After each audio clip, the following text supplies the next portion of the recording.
คิดถึงบางโพอยู่บางโพก็จะกลับบางโพเคยอยู่บางโพก็จะกลับบางโพบินโอนหน่อยบองโกยก้นมาสนนเช็ดต้นมังสมัยรู้อยู่บางโพคิดถึงบางโพเคยอยู่บางโพคิดถึงบางโพซ้ำลอยตั้งปีชนะมนวัยรุ่นยี่อ่อนหัวคนหาสังเวียรอยจำจะเสียจะมวยเมฆเมเฮยแต่มันชอยมีโอนบ้านกี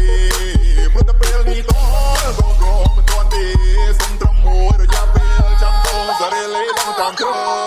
อยู่บางพอแล้วก็นอนไม่ได้อยู่บางไซแล้วก็ไม่มีสุขอยู่บางพัดมาสะดุดแล้วมันดิดมันหมุดแล้วไม่เหมือนบางโพอยู่บางซื่อแล้วก็มือไม้อ่อนอยู่บางซ่อนหักคอนไม่โกอยู่บางใหญ่แล้วไปบางโพไม่เหมือนบางโพในไม่รู้เป็นไงคนแม่นอนดำเลยก็มีนักเสกก็มียันบอลสมองกำลังของความมันจิตเหียนต้องมาแต่เลยต้องมาปองนี่มันเมียนกันแต่ช่างมองรู้แต่กินจะมีมันเหียนมันเป็นตัวเสียตรงกว่าหัวจิตตัวแต่ความมันได้หรือก็รับไปเกี่ยวไปกันกันแต่ช่างมองรู้แต่ถ้ากันรู้เพียงก็ช่างมาเอาหัวไม่ต้องกลัวยง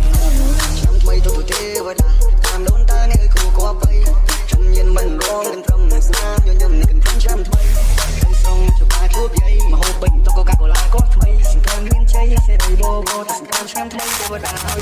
จากบางโพไปเสียตั้งนานทิ้งบ้านเธอเลยไม่โกกลับมาแล้วเป็นสาวบางโพโอ้โหแล้วมันโตจริงๆอ่ะโจชนำเดชมารอบค่ายนักบงนักส่งนักมาโอ้คิดถึงบาง